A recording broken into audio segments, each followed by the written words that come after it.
I call myself the HRH. I'm the honest regenerative hypocrite.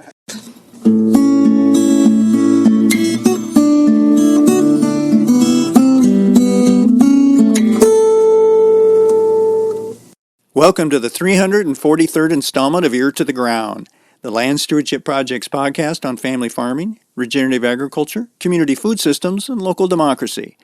I'm Brian DeVore, editor of the Land Stewardship Letter. There are times when central Minnesota farmer Clifford Johnson finds himself planting what he calls plastic worms. That's what he calls the drainage tile systems he installs as part of a side business he runs. The point of burying these flexible pipes in farm fields is to help carry away excessive moisture, and thus keep corn and soybeans from being drowned out. Clifford sees tiling as an important tool, but, the farmer maintains, it's no replacement for healthy soil that has active biology and good aggregate structure. Dead, compacted soil does not manage water well, and thus calls for a Band-Aid solution like drainage tile. Clifford farms 2,000 organic crop acres and grazes cow-calf pairs near Paynesville with his wife Heidi and their daughter, plus his parents and brother. Building soil health is key to Johnson Family Farms' operation. They use cover cropping and rotational grazing, and have even experimented with cutting-edge composting systems, as well as using a roller crimper to do no-till organic production. Clifford says that when he installs tile on the land of customers that he works with, it gives him a chance to get a first-hand glimpse at some of the issues farmers in the region struggle with when it comes to their soil. Often, he says, it can be traced to not having living roots in the ground all year round, which results in lack of biological activity and thus the kind of compaction that makes for muddy fields and a general inability to make the best use of moisture. At times, Clifford will talk to customers about the advantages of building more resilient soil via practices like cover cropping. But he also makes it clear that each farm is different,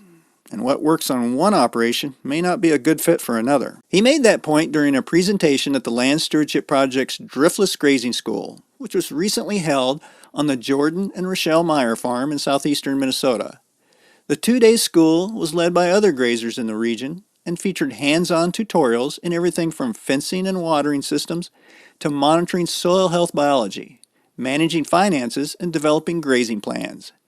In his presentation, Clifford emphasized the value of close, consistent observation and the willingness to adjust practices from year to year. Sometimes such adjustments mean setting back soil health temporarily in service of a longer-term goal of building farm resiliency from an economic and quality of life point of view.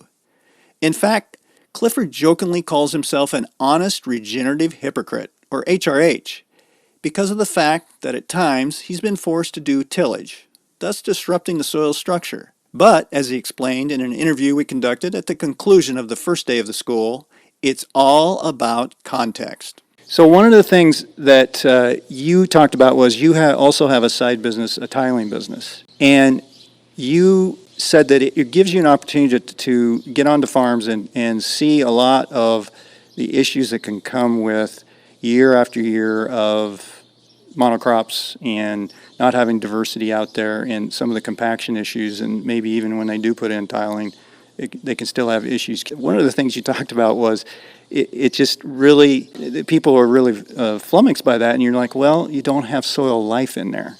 Yeah, we get on these farms and, with our sideline business, our business is to get rid of water for these farmers.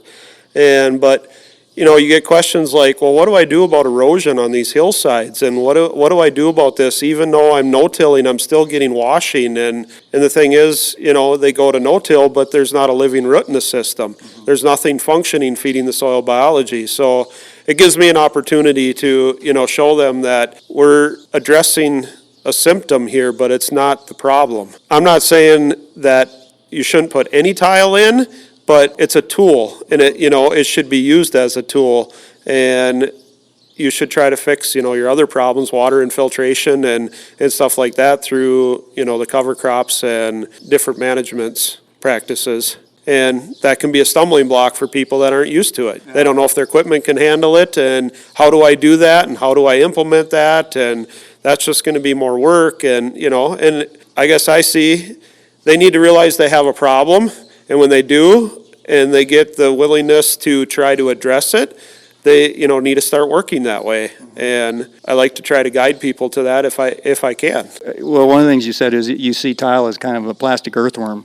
Yeah, it's kind of an inside joke with some of our friends where it's like, yeah, put more of the new plastic earthworm in, and it's like, yeah, if you don't have a living soil, it's like, well, we need to use a different tool to put air in the soil and get rid of water, and it's a means of doing that, but there's other things that could help address some of that too. You had talked a little bit about, yeah, it's one thing to maybe learn that there is a problem and be aware of it, but another thing to make that transition. Yeah, the transition can be rough, His thing is, people don't know what to do and how to do it. And the thing is, if somebody does something and makes a mistake or it doesn't work out, they're never going to do that again. Just give up on it. And I think that's some of the best ways we learn is from our mistakes. Why did it fail? What did I do wrong? What could have I done different? It all takes time. Well, and a really good example is you had used roller crimping, and correct me if I'm wrong, I think you'd used it like 3 years in a row and had a lot of success with it, and then the drought came. But you learned some hard lessons from that whole experience. Yeah, the roller crimping was a blessing when it came in for us and really helped us out with a lot of situations, and we had a lot of success with it. But when we hit the drought years, then we started having issues with that. And so we've had to change some things around and do some things different. And now you get a wet year like this, and I wish I had more roller crimp dry. But actually this year it was been so wet, with our crimpers so heavy, it would just cut into the soil and it would have chunked it all out, so it wouldn't have worked anyway. So that's where I'm adapting again and changing to going to try to harvest the rye crop off, and the beans will come through later, and I'll get what I can off of them. So that's one thing I learned last year was, after the rye, taking all the moisture and crimping the rye and killing that off, there was no beans to be had and there was no rye to be had. So that's what I told Dad last year. If it's going to be dry, we're just going to leave the rye stand, and at least we'll get that crop off of it. And if we do get rain later, maybe we can get some beans off of it. So, well, and for folks who may not be familiar, the roller crimping system is you plant your, say, rye cover crop the fall before, and then you go in when you're going to plant, say, beans in the spring, and it's this roller thing with a chevron pattern on it that crimps that rye and kills it. And it's been real popular with folks who are trying to perfect that kind of no-till organic system, which I know is something that you've looked into. So because of that setback a little bit, you've had to kind of maybe return to some tillage, which you weren't really psyched about. But it sounds like you're pretty confident that you've been building soil health over the years, and you can have some years where maybe, okay, I'm doing some things I don't really like, but I've built up enough soil health to kind of make up for that. Yeah, well, that's where, trying to compost in the field and, cycle the nutrients in the field, and to be able to do that. I mean, we were doing stuff at home and checking stuff under the microscope, and we got a lot better understanding of soil biology than we ever had. And I'm glad we did all that, because we would have never understood what the soil needs or how it functions and what we can do differently to allow it to function. Everybody's like, oh, you got to get rid of the plow because it's just killing the soil. And yeah, using that tool the wrong way, yeah, it can really kill the soil. I mean, am I not harming the soil by plowing it? I believe I am affecting some of the biology, but I feel by spring plowing now, with a cover crop growing all, into the fall and into the spring, I have a living root there pretty much every day of the year, except for maybe 1 or 3 days while we work the field. But my goal is to plow it and plant it that same day or next day. So we come in with a heavy plow tillage, we just run over it with a harrow and level it off a little bit and plant it. And then if you're going to cultivate the field, everybody, oh, it's so rough, it's not smooth enough. I'm like, why does it need to be smooth? We're going to cultivate it anyway, and that's going to ridge it up. So it levels it out in that aspect of it. So in that scenario, it works. And it's hard. You got to make them decisions at the beginning of the year. Yeah. And in 2 weeks, things can change, and you're just like, oh, I wish this would have happened, but that's part of farming. Yeah, you're a little hard on yourself. You have a nickname for yourself. What is it? The hypocrite? Oh, I call myself the HRH. I'm the honest regenerative hypocrite. So you talk about all these soil health practices, but then here's the guy out moldboard plowing his field, and well, that's my context. I can't give it a whiff of some chemical and magically take care of it. And there's days I scratch my head and wish I kind of had that tool, but that's not where God's got me placed right now. This is the path he's got me down, and we're going to keep fighting the battle and keep getting educated and keep meeting nice people. So, I mean, a lot of my relationships have come through events like this, and, you know, they can go a long ways, because when it comes down to it, there's not a lot of people doing this. Yeah. I mean, you drive across the countryside, and I told my dad the one day, I'm like, boy, we are in the minority, aren't we? But you are starting to see a little bit more and more of it. So it's encouraging. Well, you brought the word up, context. So that is so key, is that context. It sounds like in the long term, both from season to season as well. Oh, yeah, it constantly changes. You know, and that's the big thing too about a school like this too. You know, you can listen to somebody say what they're doing on their farm. It doesn't necessarily mean it's going to work on your farm, because you need to figure out what your context is. But you can learn a piece of a puzzle that could help you, or, you know, whatever. So, and you get some guidance and, yeah, relationships. I mean, I was really impressed just this day one with all the great questions, and kind of a diverse, people approaching things from a real diverse backgrounds and that kind of thing. But kind of the common connector, I think, is that soil health, that they're really, if we can build that soil health, and as like Rochelle Meyer talked about, it's part of that three-legged stool for them, that really, a lot of other good things come out of that. Yep, that is for sure.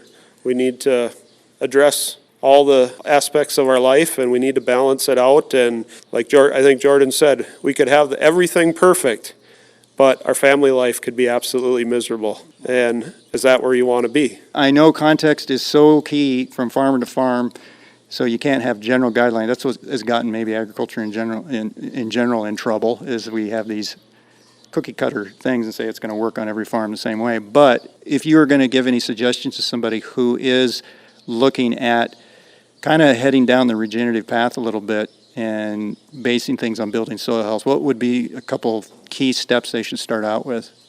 Well, I guess YouTube's probably the easiest place, you know, or a podcast or something, somebody in the soil health world, you know, and just start digesting stuff and start learning. I mean, and then look for events that either LSP's putting on, Minnesota Soil Health Coalition, SFA, I mean, just others, all kinds of things around if you're willing to look into it, and you can get ideas and keep digging and digging. I mean, it's an endless path to learn.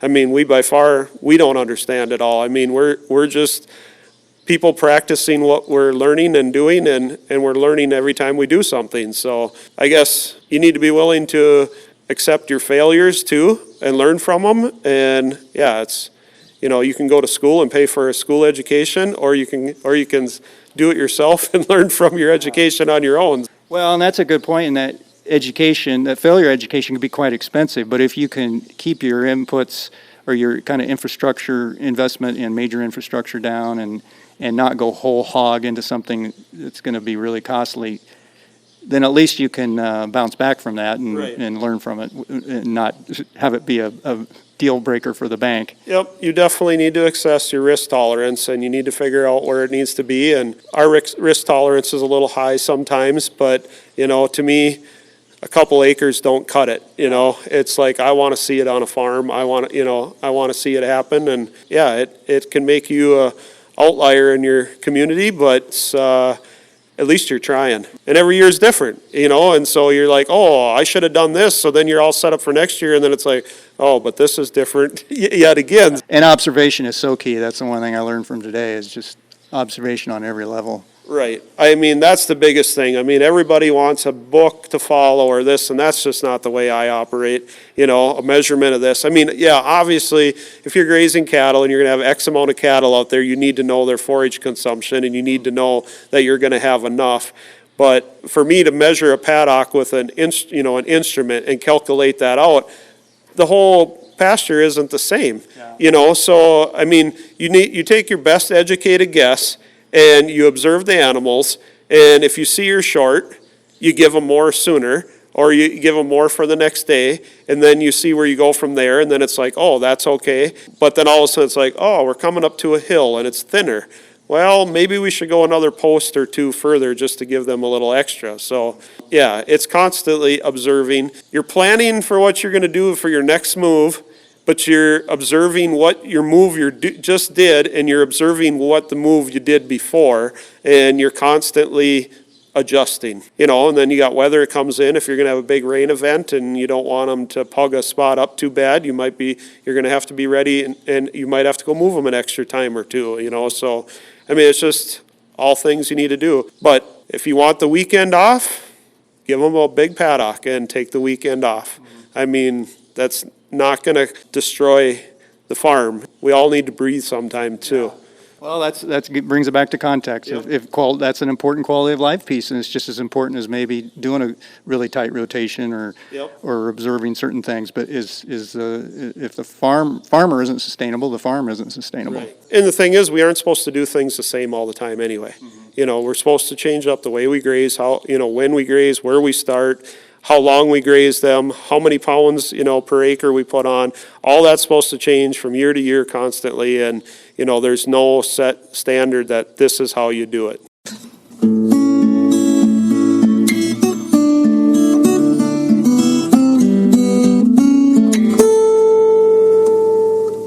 For more on building soil health profitably, see the podcast page for Ear to the Ground episode 343 at landstewardshipproject.org.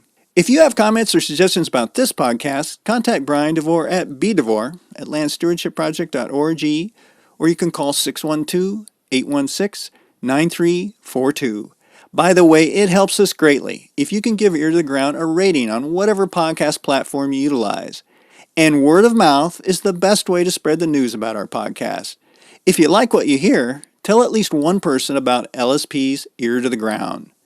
Thanks to Laura Borgendale, a Western Minnesota musician, for Ear to the Ground's theme music. And a special thank you to all of Land Stewardship Project's members who make initiatives such as this podcast possible. If you're not a member, visit landstewardshipproject.org to learn how you can support LSP. Thanks for listening.